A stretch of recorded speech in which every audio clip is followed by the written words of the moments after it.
अस्सलाम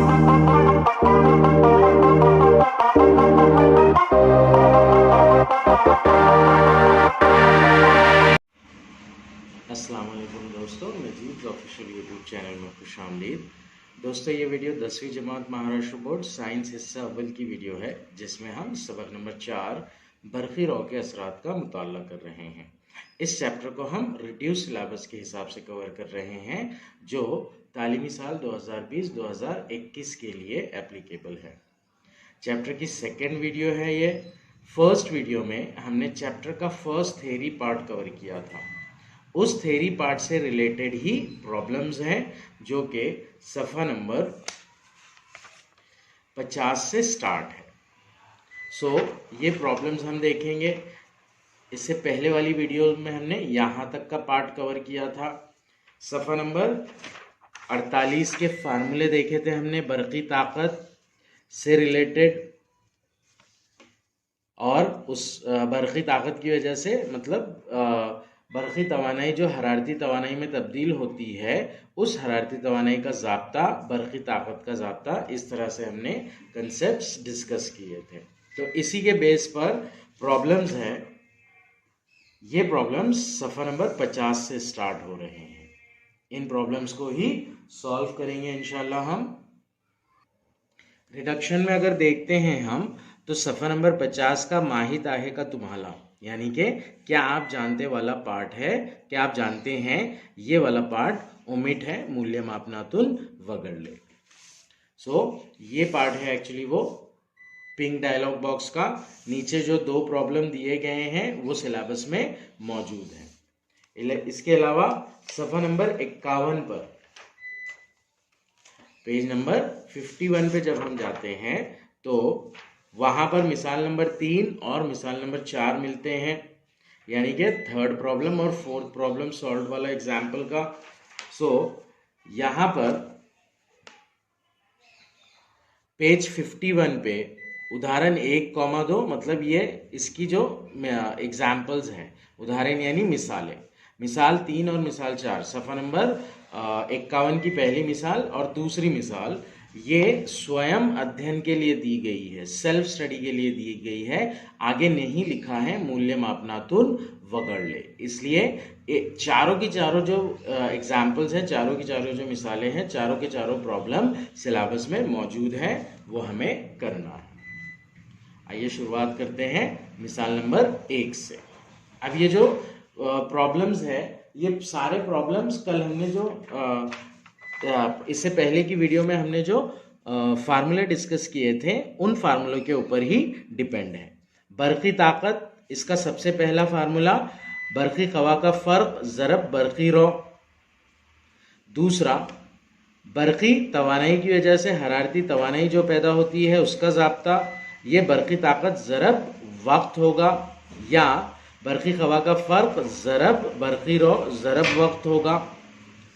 final formula बर्क़ी हरारत का बर्क़ी रॉ की दूसरी ज़रब मज़ाहमत ज़रब वक्त। इसके अलावा एक और फार्मूला है इसका, एक और ज़ाब्ता है, बर्क़ी हरारत मसावी बर्क़ी ख़वा का फ़र्क का मुरब्बा ज़रब T/R। तो ये बेसिकली फार्मूले हैं जिन्हें यूज़ करके हमें प्रॉब्लम सॉल्व करना है। पहला प्रॉब्लम पढ़ते हैं हम। मखलूत धात से तैयार नाइक्रोम के 6 मीटर लंबाई के तार का लच्छा तैयार करके हरारत पैदा करने के लिए दिया गया। यहाँ पर हमें लेंथ बोल रहा है।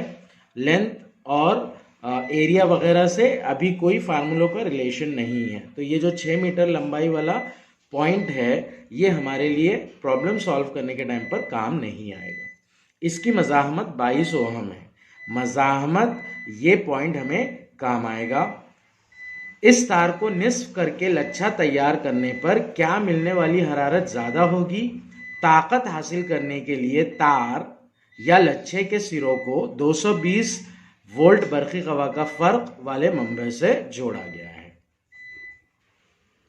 यहाँ पर जो हमें काम की चीज़ दी गई है वो है मज़ाहमत, यानी कि कैपिटल R जो कि 22 ओहम है, बर्क़ी ख़वा का फ़र्क यानी कि कैपिटल V जो कि 220 वोल्ट है। अब यहाँ पर तार के दो केसेस दे रहा है, एक 6 मीटर लंबाई वाला केस और दूसरा तार की लंबाई निस्फ करने पर, यानी कि तार का लच्छा तैयार करने पर उसकी जो लंबाई होती है वो निस्फ हो जाएगी, 6 मीटर की बजाय 3 मीटर का हो जाएगा। तो तार की लंबाई निस्फ अगर कर देंगे हम तो उसकी मज़ाहमत जो है वो एग्जैक्ट हाफ हो जाएगी। तो आर की दो कीमतें, पहले केस में 22 लेना है हमें और दूसरे केस में 11 लेना है। अब फार्मूला कौन सा इस्तेमाल करेंगे हम, यहां पर बेसिकली फार्मूला इस्तेमाल होगा P मसावी V की दूसरी ज़रब T बटे R। वक्त का जिक्र नहीं किया गया है तो यहां पर इकाई वक्त लिया जाएगा। सो P मसावी V की दूसरी ज़रब 1 बटे R, P मसावी V की दूसरी बटे R। अगर वक्त का जिक्र नहीं किया जाता है तो ये जो फार्मूला है P मसावी V की दूसरी ज़रब T बटे R, ये कन्वर्ट होगा इकाई वक्त के लिए P मसावी V की दूसरी बटे R।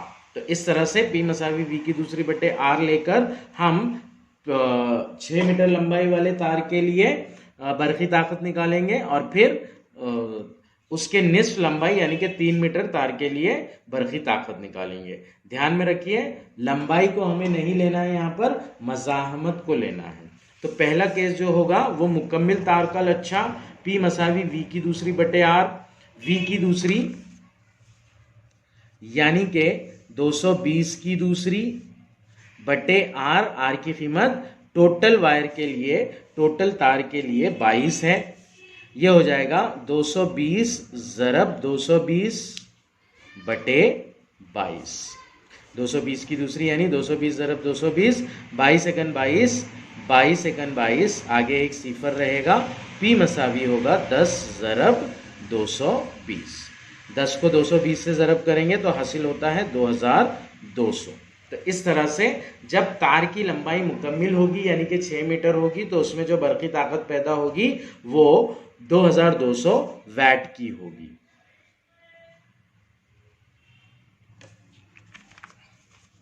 नेक्स्ट, अब अगर तार को हम निस्फ कर देंगे तो उसकी जो मज़ाहमत है वो भी निस्फ हो जाएगी। तो यहां पर निस्फ तार के लच्छे के लिए P की कीमत निकालेंगे हम, P मसावी V की दूसरी यानी कि ये 220 की दूसरी ही रहेगा बटे R हो जाएगा। तार की लंबाई निस्फ होने की वजह से उसमें जो मज़ाहमत है वो भी निस्फ हो जाएगी, पहले मज़ाहमत 22 थी अब 11 हो जाएगी। तो इस तरह से ये 220 ज़रब 220 बटे 11 आ जाएगा। 11 एकन 11, 11 दूनी 22, आगे एक सिफर बच रहा है तो वो सिफर को लिखेंगे। P मसावी होगा 20 ज़रब 220, यहां पर 220 और 20 का ज़रब 22 दूनी 44 होता है, इसमें का एक सिफर और इसमें का एक सिफर, इस तरह से 4400 बरक़ी ताकत होगी। कब, जब तार को निस्फ कर दिया जाएगा, उसका लच्छा बनाया जाएगा, लपेट कर उसे हाफ लेंथ पर किया जाएगा। यानी तार को निस्फ करने पर ज़्यादा हरारत मिलती है। हमें सवाल पूछा गया था कि इस तार को निस्फ करके लच्छा तैयार करने पर क्या मिलने वाली हरारत ज़्यादा होगी। जी हाँ, तार को लच्छे में तब्दील करने पर आधी लेंथ के, आधी लंबाई के लच्छे में तब्दील करने पर जो हरारत हासिल होगी वो ज़्यादा हरारत हासिल होगी। सवाल नंबर 2, मिसाल नंबर 2 की जानिब बढ़ते हैं हम। ज़्यादा तपिश पाने के लिए बिजली से चलने वाली इस्तरी को सेट करने पर 1100 वैट बरक़ी ताकत इस्तेमाल होती है और कम तपिश के लिए 330 वैट बरक़ी ताकत इस्तेमाल होती है। हमने जो प्रेस होती है हमारे घर में उसमें देखा है कि एडजस्टमेंट होता है। ज़्यादा हीट के लिए नॉब को हम एकदम लास्ट में कर देते हैं और अगर कम हीट चाहिए, इस्तरी कम गर्म हो, इसके लिए हम नॉब को स्टार्टिंग पॉइंट पर ही रखते हैं। तो वही केस बताया गया है ये। अगर नॉब एकदम लास्ट में कर दी जा रही है तो ज़्यादा हरारत पैदा होगी, उसके लिए ज़्यादा बरक़ी तवानाई लगेगी। तो 1100 वैट का पावर प्रोड्यूस हो रहा है वहाँ पे, इलेक्ट्रिकल पावर, और जब कम रखा जाता है नॉब को तो 330 वैट का इलेक्ट्रिकल पावर प्रोड्यूस हो रहा है, बरक़ी ताकत बन रही है। इन दोनों सेट के लिए बहने वाली बरक़ी रॉ और इस वक्त की बरक़ी मज़ाहमत मालूम कीजिए। इस्तरी 220 वोल्ट के बरक़ी ख़वा के फ़र्क से जोड़ी गई है। दोनों केसेस के लिए हमें क्या करना है, बरक़ी मज़ाहमत और बरक़ी ख़वा का फ़र्क इस्तेमाल करना है। तो यहाँ पर हम जो ज़ाब्ता इस्तेमाल करेंगे, तो यहाँ पर हम क्या करेंगे, दोनों केसेस में पहले आई यानी कि बरक़ी रॉ की कीमत मालूम कर लेंगे और फिर बरक़ी रॉ की कीमत से बरक़ी मज़ाहमत यानी कि रेजिस्टेंस की वैल्यू निकाल लेंगे। जो हमने थ्योरी में पढ़ा था वहाँ पर जो सबसे पहला बरक़ी ताकत का ज़ाब्ता था वो था P मसावी V ज़रब I। इसी ज़ाब्ते को इस्तेमाल करके हम I की कीमत मालूम करेंगे। P मसावी V ज़रब I। पहले केस के लिए हम कीमतें रखेंगे ज़ाब्ते के अंदर। पहले केस में जो बरक़ी ताकत पैदा हो रही है वो 1100 वैट की पैदा हो रही है, मसावी बरक़ी ख़वा का फ़र्क 220 है, ज़रब आई हमें निकालना है। आई को RHS में एज इट इज़ रखेंगे, 220 को RHS से LHS में लेकर आएंगे। यहाँ पर वो ज़रब में है, इधर आने के बाद वो तकसीम में आ जाएगा। आई मसावी हो जाएगा 1100 बटे 220। एक सिफर कैंसिल होगा, एक सिफर कैंसिल होगा, 22 एकन 22, 22 पंजे 110। तो इस तरह से जो बहने वाली बरक़ी रॉ रहेगी वो रहेगी 5 एम्पियर की। बरक़ी रॉ की इकाई होती है एम्पियर, जिसे कैपिटल A से जाहिर करते हैं। तो पहले सिनारियो में जब बरक़ी ताकत यानी कि ज़्यादा तपिश पैदा हो रही थी, 1100 वैट का बरक़ी पावर था, तो उस केस में जो करंट यानी कि बरक़ी रॉ बहेगी वो 5 एम्पियर की बहेगी। इसी तरह से दूसरे केस में 330 वैट का बरक़ी ताकत मिल रहा है हमें, तो 330 मसावी हो जाएगा V की कीमत 220 ज़रब I। I की कीमत निकालने के लिए 220 को राइट साइड से लेफ्ट साइड में लेकर जाएंगे हम, तो यहाँ पर ज़रब में है वो, यहाँ पर आकर तकसीम में आ जाएगा।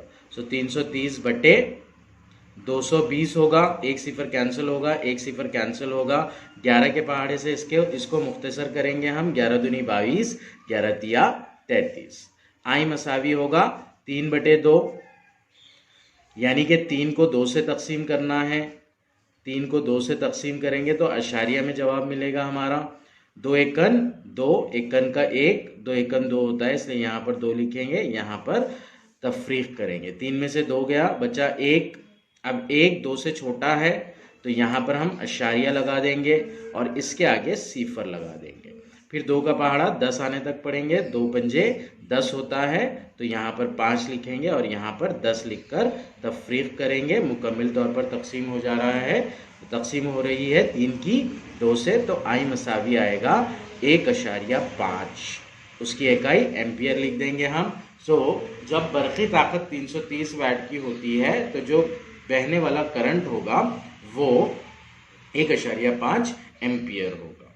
नाउ हमें वोल्ट पता है, करंट मालूम पड़ गया, तो अब हम मज़ाहमत निकाल लेंगे। मज़ाहमत को हम निकालेंगे ओहम के कानून के ज़ाब्ते से, जो कि है V मसावी IR।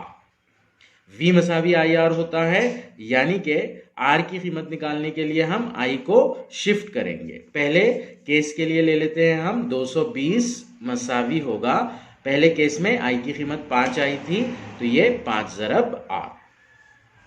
R की कीमत निकालना है 5, यानी करंट की वैल्यू को शिफ्ट करेंगे राइट साइड से लेफ्ट साइड में, ये हो जाएगा 220 बटे 5। 5 के पहाड़े से मुख्तसर कर लेंगे, 5 एकन 5, 5 चौक 20, 22 में से 20 गया, बचा 2, बाजू वाले सिफर के साथ में मिलके बना 20, 5 चौक 20। तो इस तरह से पहले केस की जो मज़ाहमत होगी वो होगी 44, इसकी इकाई मज़ाहमत की ओहम। सेकेंड केस के लिए देखेंगे हम, V मसावी IR, इस ज़ाब्ते को इस्तेमाल करेंगे हम। 220 मसावी I की कीमत यहाँ पर आई थी 1.5 ज़रब R। 220 मसावी 1.5 यानी कि 3/2 होता है। तो हम क्या करेंगे, यहाँ पर 3/2 लिख देंगे। इससे क्या होते हैं, कैलकुलेशन मुख्तसर होते हैं। सो ज़रब आर। नाउ आर की कीमत निकालना है हमें, तो 3/2 को राइट साइड से लेफ्ट साइड शिफ्ट करेंगे। ये कसर है, कसर को हम ज़रब से लेकर ज़रब में ही रखते हैं, अगर कभी तो वो उल्टी हो जाती है, माकूस हो जाती है। तो आर मसावी होगा 220 ज़रब 2/3।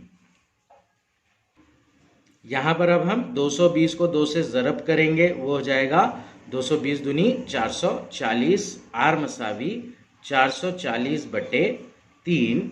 आर की कीमत निकालने के लिए 440 को हम 3 से तकसीम करेंगे। 440/3, 3 एकन 3, 4 में से 3 गया, बचा 1। बाजू वाले 4 को नीचे लेंगे। 3 का पहाड़ा 14 के करीब तक, यानी कि 12 तक पढ़ेंगे। 3 चौक 12, चौक का 4 यहाँ पर लिखेंगे, नीचे यहाँ पर 12 लिखकर तफरीक कर देंगे। 14 में से 12 गया, बचा 2। फिर इस सिफर को नीचे लेंगे। 3 छंग 18, 18 लिखेंगे, यहाँ पर तफरीक करेंगे, बचेगा 2। अब यहाँ पर अशारिया लगाएंगे और इस 2 के आगे सिफर लगाएंगे। ये हो जाएगा 20। 3 छंग 18, फिर बचेगा 2, फिर सिफर लगाएंगे, तो 6 6 6 इस तरह से आगे आता जाएगा। टेक्स्ट बुक में इसका जवाब जो दिया गया है वो 146 ओहम दिया गया है। जब इसे कंप्लीटली सॉल्व करते हैं हम, तो जवाब आता है actually R is equals to 146.76 ohm. 76 क्यों? क्योंकि यहाँ पर हम 2 पॉइंट तक सॉल्व कर रहे हैं इसको, और फिर अशारिया के इमीडिएट बाद जो हिंसा है उसे बाजू वाले से 1 लेकर दे रहे हैं, तो ये 7-6 हो गया। इसे राउंडिंग ऑफ कहते हैं। तो इस तरह से 146.76 ओहम इसका जवाब आएगा। ये होगा दूसरे केस में, सेकंड केस में रेजिस्टेंस मज़ाहमत सर्किट के अंदर। मिसाल नंबर 3 की जानिब बढ़ते हैं अब हम। मिसाल नंबर 3, 9 ओहम एक मज़ाहमती तार को 9 ओहम वाले एक मज़ाहमती तार को बरक़ी खाने से जोड़ने पर उसमें बहने वाली बरक़ी रॉ की वजह से मज़ाहमती तार में 400 जूल फी सेकंड हरारत पैदा होती है। मज़ाहमती तार पर कितना बरक़ी ख़वा का फ़र्क है? अब यहाँ पर जो पावर दिया हुआ है, ये पावर हमें जूल पर सेकंड में दिया हुआ है। हमने जब यहाँ पर पढ़ा था, बरक़ी ताकत की इकाई जूल पर सेकंड जो होती है, 1 जूल पर सेकंड यानी कि 1 वैट होता है। सो सिर्फ फर्क क्या है, वैट की बजाय जूल पर सेकंड बोल रहा है वो। सो हम जिस तरह से सॉल्व करते हैं उसी तरह से लेंगे और वैल्यू निकालेंगे। P मसावी मज़ाहमत दी गई है, हमें बरक़ी ख़वा का फ़र्क निकालना है और बरक़ी ताकत दी गई है। तो इस सूरत में हम जो ज़ाब्ता इस्तेमाल करेंगे वो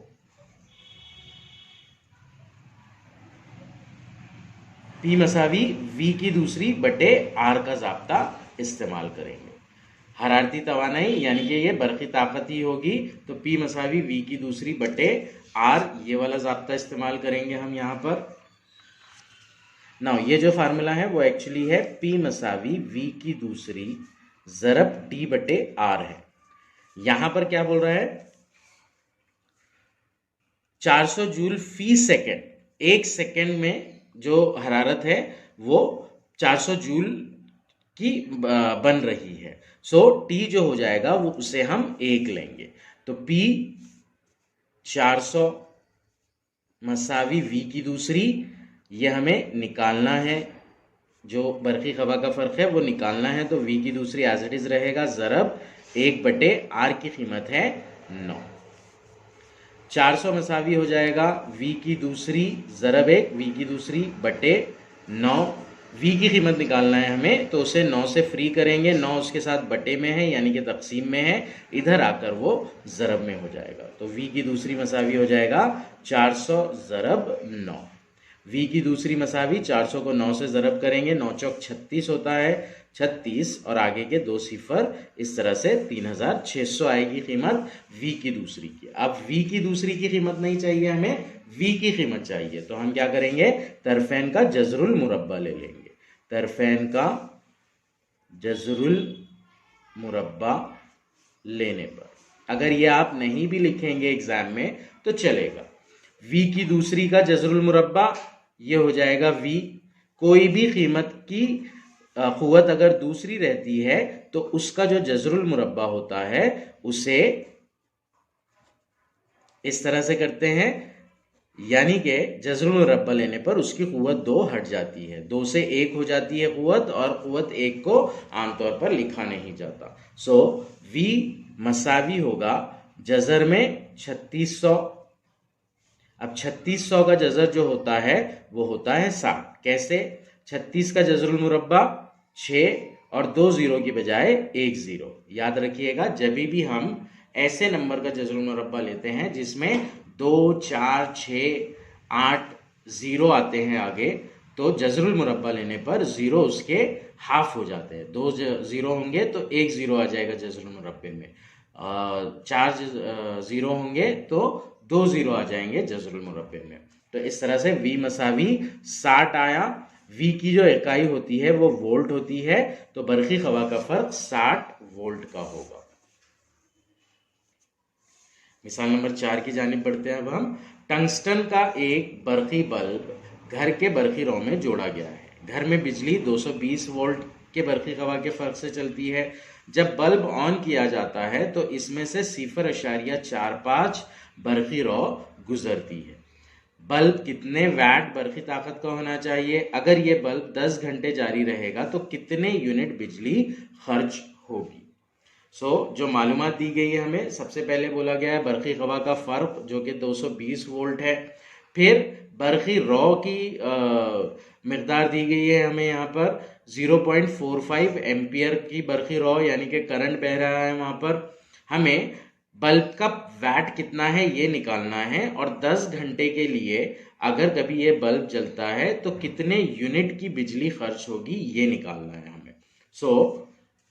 जब हम बरक़ी ताकत निकालेंगे तो P is equals to VI, ये ज़ाब्ता इस्तेमाल करेंगे बेसिक, जो पहले भी प्रॉब्लम्स में हमने यूज़ किया है। P मसावी हो जाएगा, V की कीमत है 220 ज़रब 0.45। P की कीमत निकालने के लिए हम क्या करेंगे, 220 को 0.45 से ज़रब दे देंगे। अशारिया का जो ज़रब होता है उसमें कन्फ्यूजन होता है, इसलिए मैं ये ज़रब यहाँ पर करके बता रहा हूँ। 0.45 का 220 से ज़रब, 5 0 0, 5 दूनी 10 का 0, हासिल आया 1, 5 दूनी 10 और हासिल का 1 मिलकर हुआ 11। 4 0 0, ये 0 के नीचे की जगह खाली छोड़ देंगे। अब हम 4 0 0, 4 दूनी 8, फिर 4 दूनी 8। अब जब 0 से यानी कि तीसरे हिस्से से ज़रब देंगे इकाई के हिस्से से, तो यहाँ पर 2 खाली जगह छोड़ेंगे हम। 0 0 0 0 ज़रब 2 0 0 ज़रब 2, ये भी होता है 0। इन सब की जमा कर लेंगे हम। 0 0 8 और 1 9, फिर 8 और 1 9 और 0 यानी कि 9, और ये 0 एज इट इज रहेगा। नाउ अशारिया टोटल कितने प्लेसेस पर है? राइट साइड में, इसे गिना जाता है और अशारिया लगाया जाता है। तो ऊपर के नंबर में तो अशारिया नहीं है, नीचे के नंबर में अशारिया है, और राइट साइड से 2 प्लेसेस पर है, 2 मुकाम बाद है। तो यहाँ पर जवाब में हम राइट साइड से 2 मुकाम बाद अशारिया लगाएंगे। तो इस तरह से जो P की वैल्यू आएगी वो आएगी 0.99 यानी कि 99.00 यानी 99 वैट। तो ये जो बल्ब होगा ये 99 वैट का होगा। नाउ 99 वैट का बल्ब है, उसे हमें मालूम करना है एक्चुअली कि ये कितने बिजली का खर्च कितना हो रहा है। अब ये बिजली का जो खर्च है वो पेज नंबर 49 पे हमने पढ़ा था। घंटों के हिसाब से अगर कभी निकालना है हमें, तो हम क्या करते हैं, उसी पावर को जितने घंटे हैं उससे ज़रब दे देते हैं। किलोवाट पर आवर की किलोवाट आर की वैल्यू के फॉर्म में वो निकलता है। तो हम क्या करेंगे यहाँ पर 99 को बिजली का खर्च यूनिट में मसावी 99 वैट में है, इसे हम किलोवाट में कन्वर्ट करेंगे। जब किलोवाट में कन्वर्ट करेंगे तो हम 10 की कुव्वत -3 से ज़रब दे देंगे। इसे ज़रब 10 घंटे के लिए इलेक्ट्रिसिटी फ्लो हो रही है तो 10 से ज़रब कर देंगे। जब वैट को किलो में कन्वर्ट करते हैं तो 10 की कुव्वत -3 से ज़रब करेंगे, और जब किलो वैट को वैट में कन्वर्ट करते हैं तो 10 की कुव्वत -3 से ज़रब करेंगे। नाउ 10 की कुव्वत -3 से ज़रब हो रहा है, मतलब इस अदद में राइट साइड से 3 मुकाम बाद अशारिया लगेगा। अब राइट साइड से 3 मुकाम बाद अशारिया लगने के लिए यहाँ पर तो 2 ही हिस्से हैं, सो हम क्या करेंगे, तीसरा हिस्सा सिफर की शक्ल में वहां पर ऐड करेंगे। तो ये हो जाएगा 0.09। ये क्वांटिटी किलोवाट में होगी। हमने क्या किया, 99 को सिंपली अगर बोला जाए तो 1000 से तकसीम कर दिया, तो ये 0.099 होगा, ज़रब 10 होगा। अब 0.099 को 10 से ज़रब करते हैं हम, तो अशारिया जो है वो एक मुकाम राइट में शिफ्ट हो जाएगा, तो ये हो जाएगा 0.99, जिसे हम 0.99 भी लिखते हैं। तो इस तरह से जो टोटल बिजली की यूनिट खर्च होगी वो 0.99 यूनिट खर्च होगी। एक यूनिट यानी कि किलोवाट आर, 1 किलोवाट आर को 1 यूनिट बोला जाता है। तो इस तरह से 0.99 बिजली की यूनिट वहां पर खर्च होगी। ये था हमारा प्रॉब्लम नंबर 4। इसके आगे की जो थ्योरी है वो बेसिकली हम अगले वीडियो में पढ़ने वाले हैं, लेकिन अभी सिर्फ हम यहाँ पर क्या करेंगे, उस थ्योरी का तारुफ देख लेंगे जो कि सफ़ा नंबर 51 पर मौजूद है, एग्जैक्ट प्रॉब्लम्स के नीचे। पिछले पार्ट में हमने बरक़ी रॉ का हरारती असर पढ़ा था, जिसमें हमने ये पढ़ा था कि अगर किसी मज़ाहमती तार से बरक़ी रॉ गुजारी जाए तो उस तार के अंदर हरारत पैदा होती है। ये बरक़ी रॉ का हरारती असर था। अब बरक़ी रॉ का मक़नातीसी असर स्टार्ट हो रहा है। आपने बरक़ी रॉ के हरारती असर का मुताला किया। मक़नातीस के मुतालिक आप गुज़िश्ता जमातों में पढ़ चुके हैं, 9th standard, 8th standard, 7th standard, तीनों में हमने मक़नातीस के मुतालिक पढ़ा है। मक़नातीसी ख़ुतूत के बारे में भी मालूमात हासिल की है। मक़नातीसी ख़ुतूत के बारे में हमने मालूमात हासिल की है, उसका रिकॉल करना ज़रूरी है। तो इस वीडियो में हम मक़नातीसी ख़ुतूत के बारे में थोड़ा सा देख लेते हैं। अगर कोई भी मैग्नेट होता है तो उसके 2 पोल्स होते हैं, एक क़ुतूब शुमाली नॉर्थ पोल और दूसरा क़ुतूब जुनूबी। तो ये मैग्नेट जो मक़नातीसी क़ुव्वत बिखेरता है अपने अतराफ में, वो मक़नातीसी ख़ुतूत की शक्ल में बिखेरता है। ऐसे मैग्नेटिक लाइंस ऑफ फोर्स होते हैं इसके बाजू में, इन्हें मक़नातीसी ख़ुतूत कहा जाता है। अब मैग्नेट जितना स्ट्रांग होगा ये लाइंस, ये ख़ुतूत उतने नज़दीक होंगे, और मैग्नेट जितना वीक होगा ये लाइंस और ये ख़ुतूत उतने दूर दूर होंगे। इन्हें ही मक़नातीसी ख़ुतूत कहा जाता है। शक्ल 4.5 में दिखाए गए तरीके से बरक़ी दौर को जोड़िए। यहाँ पर क्या किया जा रहा है, बरक़ी दौर जोड़ा जा रहा है। ए और बी के दरमियान जोड़ तार के लिए इस्तेमाल होने वाली तार की बनिस्बत ज़्यादा मोटा और सीधे तांबे का तार जोड़िए। ए और बी में जो तार है वो तांबे का तार है, इन 2 नुकात के बीच में। इसके बाजू एक मक़नातीसी सुई रखिए। जहाँ पर तांबे का स्ट्रॉन्ग वायर है, ज़्यादा मोटा वायर है, वहाँ पर मक़नातीसी सुई रखी हुई है सर्किट में। अब बरक़ी दौर की कुंजी खुली रखकर सुई की सिमत देखिए। कुंजी क्या है, खुली है। ये बात अच्छे से समझिएगा, जब कुंजी खुली रहती है मतलब उसका होता है कि स्विच ऑफ है। कुंजी का खुला होना यानी कि सर्किट का स्विच ऑफ है। अब बरक़ी दौर की कुंजी खुली रखकर सुई की सिमत में देखिए। जब खुली रखकर सुई की सिमत में देखेंगे तो सुई में, मक़नातीसी सुई में कोई हरकत नहीं होगी। बाद में कुंजी बंद करके सुई की सिम देखिए। कुंजी का बंद करना यानी कि इस स्विच को ऑन करना। अब स्विच को ऑन करने से क्या होगा, इसके अंदर इलेक्ट्रिसिटी दौड़ेगी। बाद में कुंजी बंद करके सुई की सिम देखिए, क्या दिखाई दिया? क्या बरखी रॉ और मकनाती सुई की सिम में कुछ ताल्लुक नजर आता है? ना यहाँ पर बरखी मकनातीसी सुई जो है तो उसका कुतुब शुमाली एन और कुतुब जुनूबी एस है। जब करंट दौड़ता है तो करंट इस डायरेक्शन में दौड़ता है, मतलब ऐसे।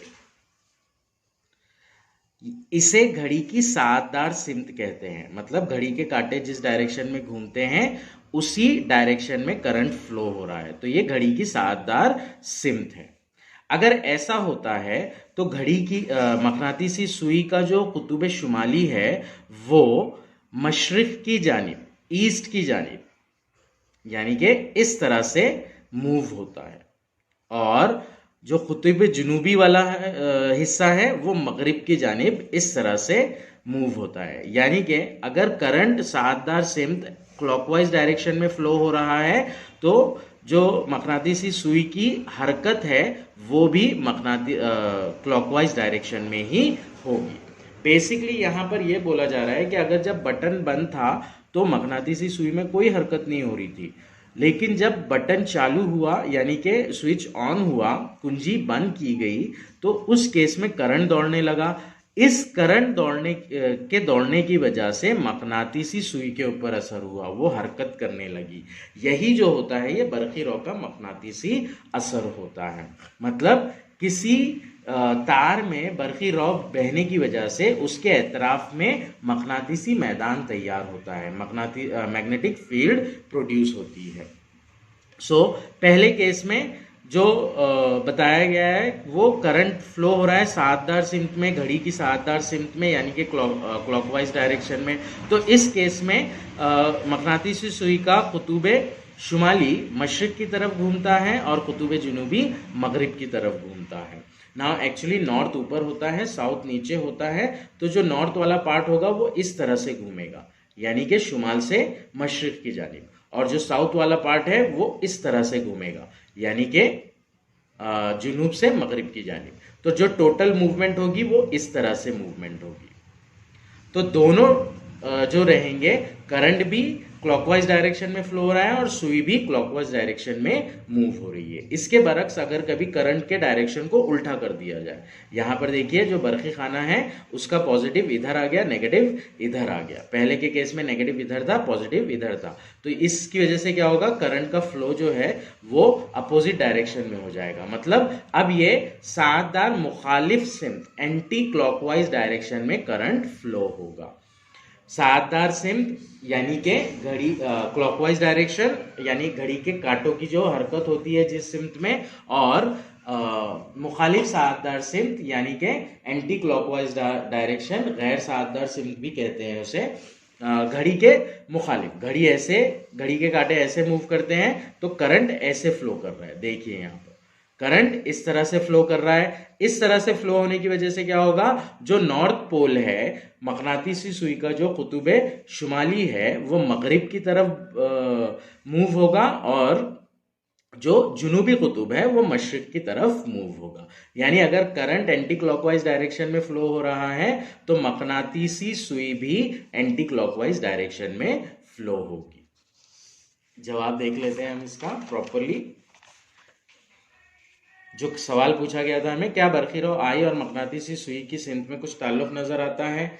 जब बरखी रॉ ए से बी यानी जुनूब से शुमाल की जानिब बहती है तब मकनातीसी सुई का कुतुब जुनूबी ए से परे हटता है, यानी मशरिक की जानिब मकनातीसी सुई हरकत करती है। जब बरखी रॉ बी से ए यानी शुमाल से जुनूब की जानिब बहती है तब मकनातीसी सुई का जुनूबी कुतुब ए की तरफ हटता है, यानी सुई मगरिब की तरफ हरकत करती है। इसका नतीजा यह है, मकनातीसी सुई बर्फगुजार बरखी तार के बाजू रखी जाए और बरखी रॉ को जुनूब से शुमाल की जानिब दौड़ाया जाए तो मकनातीसी सुई का कुतुब जुनूबी मशरिक की तरफ सरकता है। इसके बरक्स अगर बरखी रॉ को शुमाल से जुनूब की सिमत दौड़ाया जाए तो मकनातीसी सुई का कुतुब जुनूबी मगरिब की तरफ हरकत करता है। पेज नंबर 52 की तरफ बढ़ते हैं हम। इस तजुर्बे से आपने क्या सीखा?